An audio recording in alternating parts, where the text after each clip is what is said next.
sont les menaces sociétales et culturelles du LIA, qui est conçu selon des modèles étrangers, et comment, selon vous, pourrions-nous y répondre et tenir compte en même temps de principes éthiques?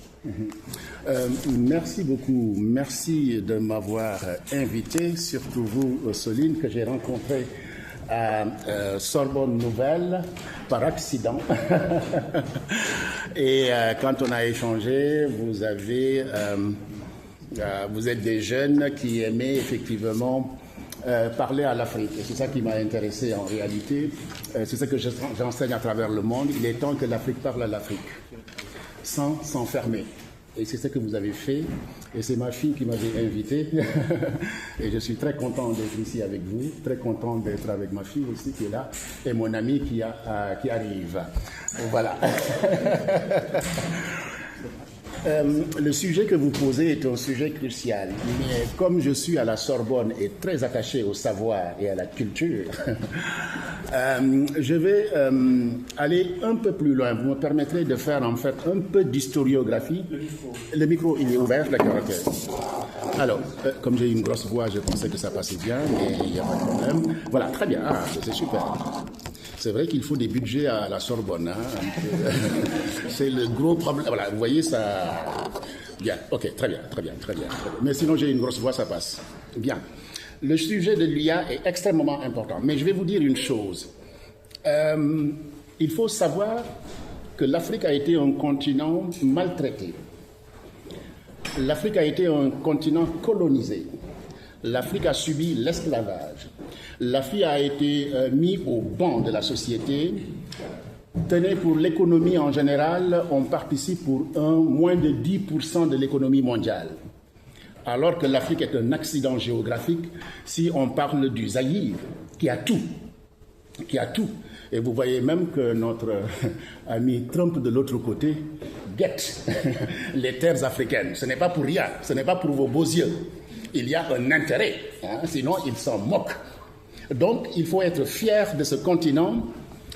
Et aujourd'hui, comme le disait mon professeur, je suis élève du professeur Souleymane Bachir Diagne, pour ceux qui le connaissent, et du professeur Djibril Samb, qui a dirigé l'Institut fondamental d'Afrique noire, qu'avait créé Cheikh Anta Diop.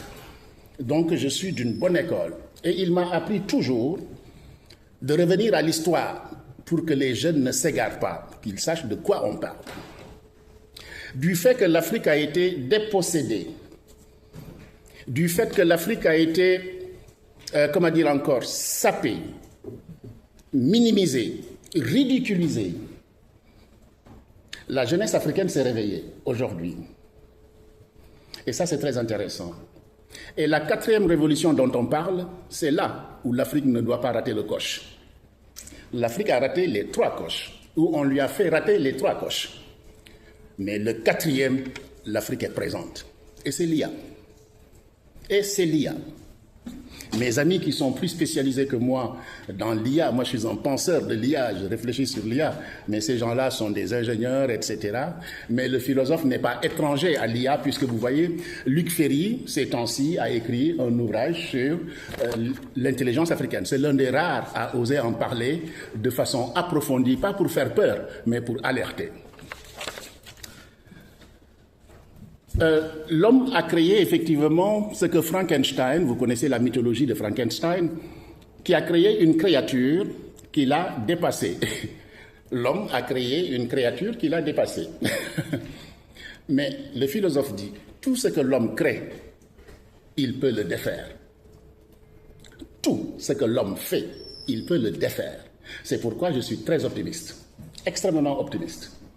Regardez tout simplement, je vous donne un exemple, les bandits qui sont très forts en informatique, ils vont craquer, et des gens comme Anna, très forts, vont venir décraquer. Voilà, ils vont craquer, ils vont attaquer les cyberattaques, etc. Mais ces gens-là, comme ils sont très forts, ils vont trouver les outils pour réparer. Et vous voyez, c'est l'homme qui a créé, c'est Frankenstein, hein, le mythe de Frankenstein. L'autre chose que je voudrais dire, et c'est Souleymane Bachir Diagne qui me l'a appris il y a 1 mois, qui disait une chose très simple. Vous connaissez la conférence de Bandung de 1955. Cette conférence Parce que je vous avais dit tout à l'heure que l'Afrique était à la périphérie. Avec Bandung, l'Afrique s'est invitée. Non, l'Afrique a refusé d'être à la marge et s'est présentée.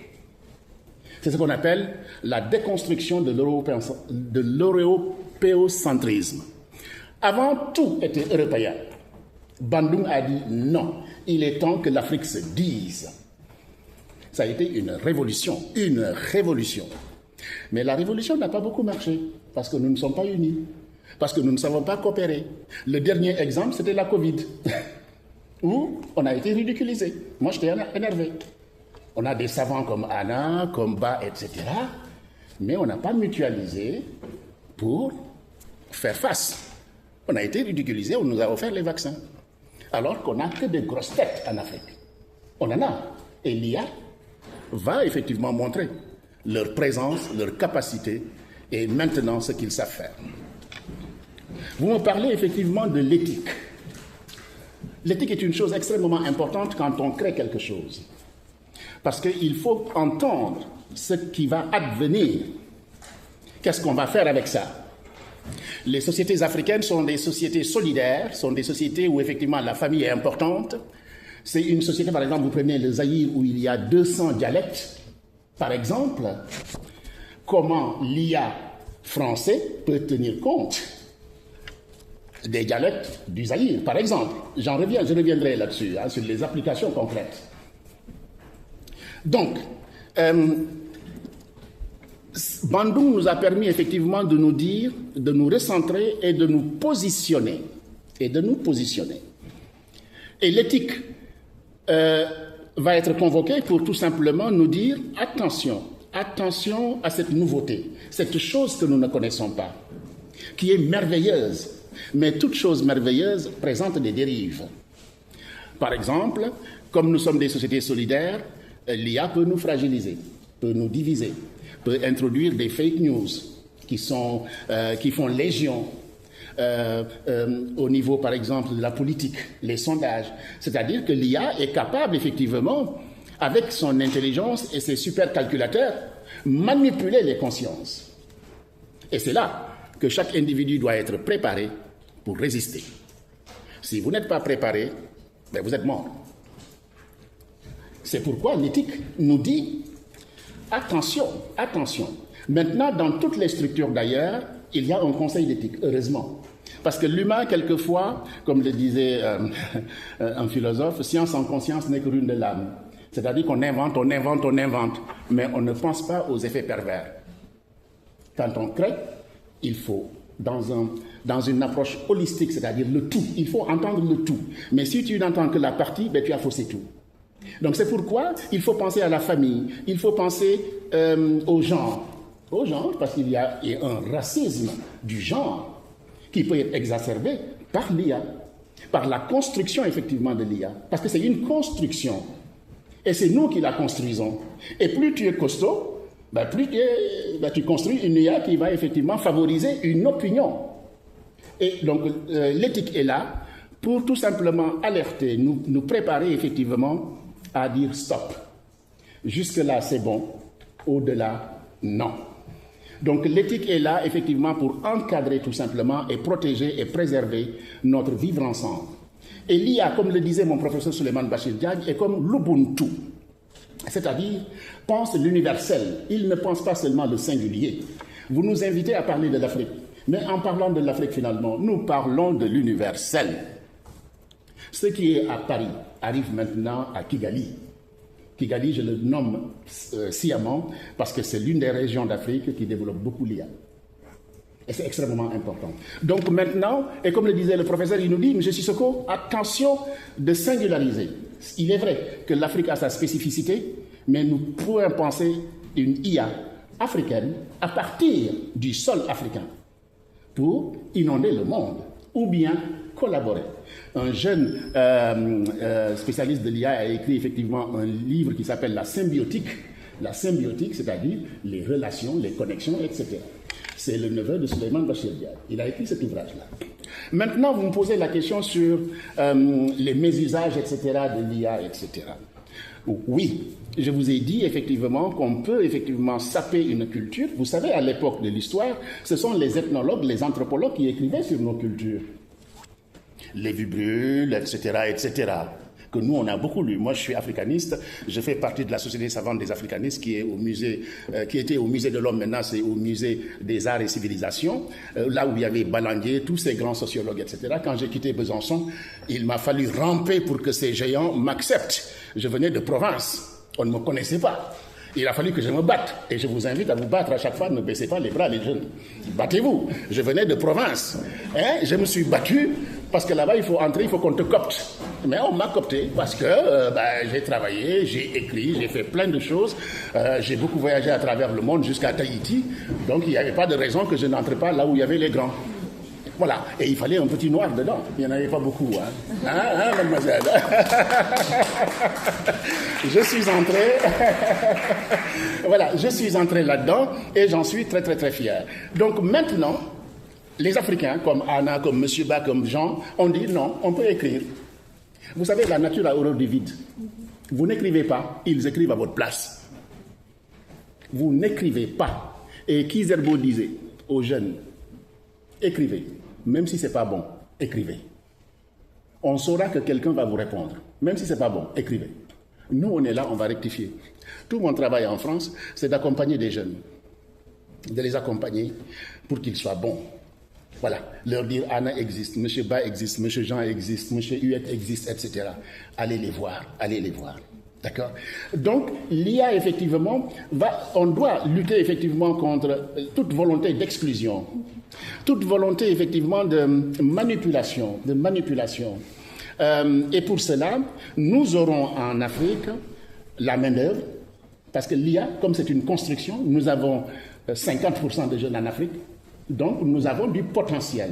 Je vous rappelle une chose, j'étais à une conférence, une dame m'apprenait une chose, que au début de l'IA, c'était les femmes qui étaient mobilisées pour développer l'IA. C'est-à-dire, on leur demandait tout simplement de collecter des informations.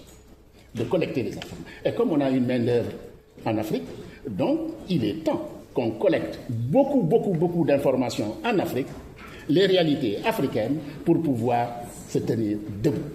Voilà ce que je voulais vous dire d'entrée de jeu. Je ne sais pas si ça vous convient ou pas.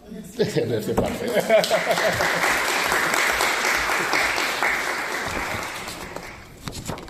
Merci vraiment pour votre propos très enrichissant, je pense, pour la plupart d'entre nous. Et qui va nous mener maintenant à M. Huet, justement, à qui je vais poser quelques questions également. Dans vos travaux, vous parlez de l'importation des infrastructures, des données et du cadre réglementaire. Selon vous, quels pourraient être des obstacles à un point de vue africain réellement souverain de l'intelligence artificielle? Oula, cette question. D'abord, encore une fois, merci pour l'invitation pour ce lieu magnifique. C'est la première fois que je me retrouve à une table à la Sorbonne dans un amphithéâtre. C'est assez impressionnant. Quand on est en bas dans la fosse, là. Déjà, je vais rebondir sur deux choses qu'a dit M. Sissoko, parce que ça fait écho.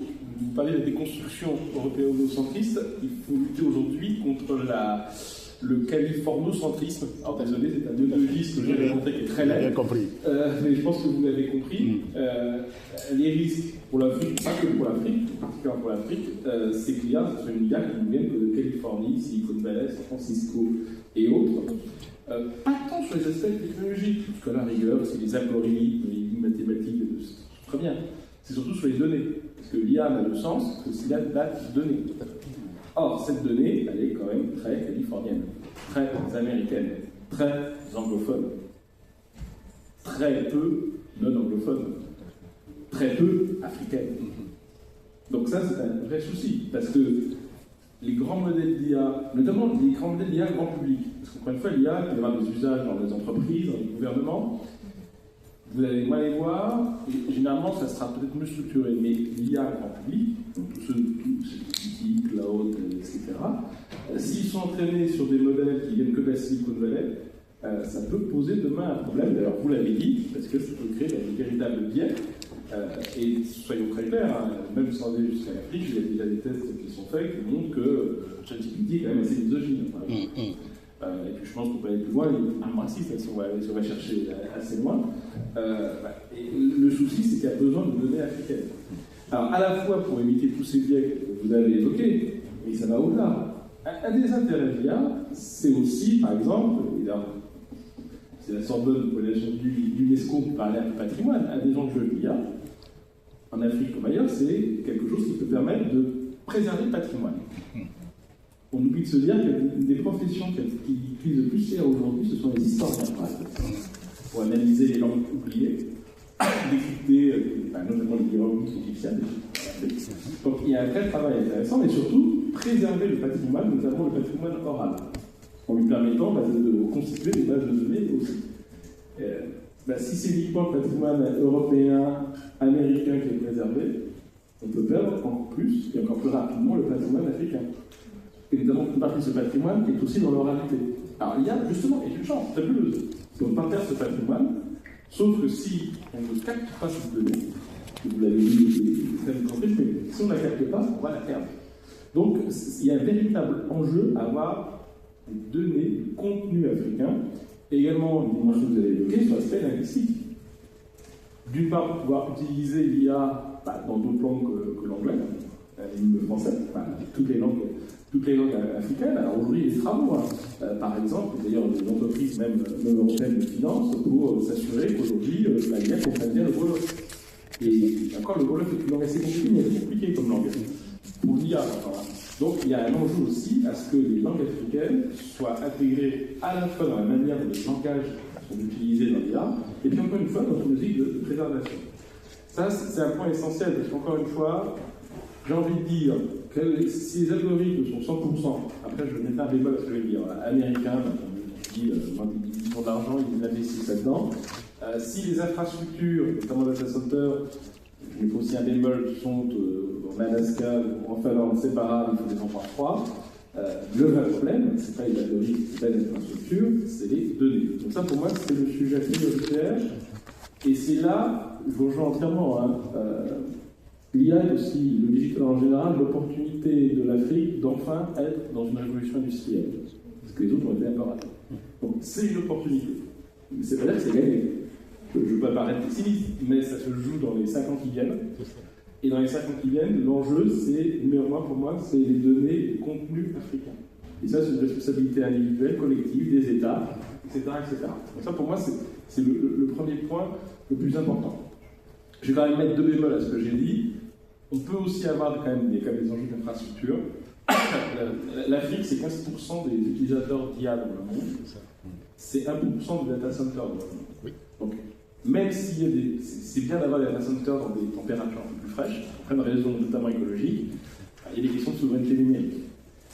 Il y a des questions, il y a certains usages de l'IA, s'il n'y a pas de data center en Afrique, vous ne pourrez pas le faire. Je vais prendre un exemple, un patrimoine, peut-être un sujet plus léger, tout ce qui est e-gaming, donc les jeux électroniques.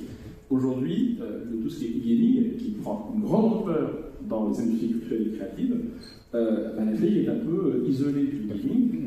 Non pas parce qu'il n'y a pas de bons joueurs en Afrique, c'est juste que, comme la plupart des data centers qui hébergent ces outils de gaming et qui sont de plus en plus lourds, parce que justement il y a l'IA dedans pour animer toutes les scènes, etc., et tous les jeux, comme ils sont hébergés aux États-Unis, il y a des temps de latence très longs. Parce que même tout, l'IA, le digital, ça se passe par les câbles sous-marins. Alors ça peut jouer sur quelques fractions de secondes, mais ça crée des temps de latence qui pénalisent les joueurs africains. Donc, exemple concret, très basique, où malgré tout, les infrastructures sont quand même un enjeu. Et puis, autre enjeu aussi, c'est la recherche. On est à la Sorbonne, on a le droit de parler aussi de tout ce qui est intellectuel. Il y a un véritable enjeu aussi à ce qu'il y ait de la recherche autour de l'IA en Afrique. Alors, il y en a. Dans certains pays, alors vous avez cité effectivement le Rwanda, il y a l'Afrique du Sud, alors je parle des universités, là, hein. La Tunisie aussi, le Maroc, quand je discutais avec lui en disant aujourd'hui on aurait pu avoir à cette table la ministre du numérique du Maroc, du MTNA, qui est une chercheuse en IA, et en plus elle est professeure à la Sorbonne. Franchement, il faut la viser, je suis sûr qu'elle sera ravie de venir. Mais voilà, donc la ministre du numérique au Maroc, c'est une chercheuse en IA. Il y a de très bons centres de recherche, des vrais chercheurs, au Maroc, en Tunisie, qui sont en Afrique du Nord. Vous en avez aussi au Ghana, en Afrique du Sud, au Kenya. Mais il y a un problème, c'est-à-dire on ne peut pas beaucoup parler, mais exactement pour une raison que vous avez évoquée, c'est que ces gens-là ne sont pas unis. Il ne peut pas y avoir 54 laboratoires de recherche dans 54 pays différents sur l'IA. Je pense qu'il y a un enjeu, après on retrouve sur des problématiques de souveraineté, un peu d'égo aussi des pays, de dire, il n'y en a peut-être pas 54, il y en a peut-être 5, mais plusieurs pays s'associent sur des domaines de recherche spécifiques à l'IA. Certains peuvent être dans les mathématiques, de très bons mathématiciens en Afrique, n'oubliez pas. D'autres peuvent être sur des cas d'usage. La Tunisie se distingue par exemple sur tout ce qui est industrie créative culturelle et application à l'IA.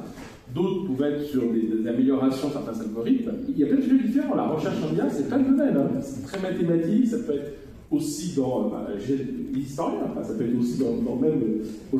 Je suis convaincu qu'aujourd'hui, Champollion utiliserait l'IA. Il y a des choses s'il existait, utiliserait l'IA. Et c'est aussi dans la recherche très concrète. Mais, et là je vous rejoins entièrement, le risque et le point faible de l'Afrique, c'est que ça avance en ordre dispersé. Et dans tous ces domaines numériques, c'est encore plus criant que dans d'autres. Pas de ces sujets-là, mais à un moment donné, il y a un peu plus de maintenant d'habitants en Afrique qu'en Chine, sauf que la Chine c'est une voie, l'Afrique c'est 54. Sur l'IA, c'est exactement, malheureusement, le même cas de figure. Mais, encore une fois, il y a aujourd'hui, en 2025, de vraies pépites dans la recherche en IA en Afrique. On pourrait aller à un cran là. Et puis après, troisième grande dimension pour que ça fonctionne, c'est qu'il y a en Afrique, il faut aussi des cas d'usage qui sont spécifiques à l'Afrique. Alors, c'est moi la première fois que j'avais vu des démonstrations avec Silicon Valley, on expliquait qu'on utilisait les IA pour faire la réalité virtuelle afin de pouvoir vendre des villas à 2 millions de dollars. C'est bien, ça c'est très Silicon Valley. Bon, c'est sûr que c'est un vrai sujet en Afrique. Il y a aujourd'hui des cas d'usage concrets de l'IA en Afrique et qui intéressent les autres pays. Et donc, il ne faut pas hésiter à dire, on peut être aussi une vitrine. Il y a un an, j'avais vu des gens du Brésil et des États-Unis aller au Ghana et en Afrique du Sud pour voir comment ces deux pays utilisaient, alors c'est un mix entre de l'IA et des photos satellites, parce que aussi la révolution des satellites qui arrive. L'intérêt des photos satellites, c'est que vous pouvez prendre plein de photos, sauf que quand on vous les met sur une table, nous a tous les 5, donc catastrophique, on ne voit rien. C'est digitalisé, c'est mis dans une IA, peut vous dire attention là, il y a du braconnage. Attention là, il y a de la pêche illégale. Donc c'est maintenant qu'il faut envoyer les rangers ou je ne sais pas qui, ou les gardes-côtes, parce que il y a des choses qui se passent, et quand c'est dans une réserve africaine, c'est une question de défense de la biodiversité. Le Brésil, j'imagine, c'est sensible à ce sujet, et donc ils ne sont pas aux États-Unis pour voir ce qui se passait, ils sont allés en Afrique. Et là, parce qu'il y a un cas d'usage concret, et là encore, il y avait des chercheurs, des entreprises, des gouvernements qui ont dit moi, un de mes sujets, c'est lutter contre le braconnage, parce que ça tue la biodiversité dans mes parcs. Entre les satellites et l'IA fait juste d'analyser les photos et les vidéos plus vite que l'être humain. Parce que si vous voyez des braconniers ou des pêcheurs illégaux, et que vous voyez 24 heures après, ils sont déjà loin. Ils ont fait leur méfait. Donc c'est juste gagner du temps.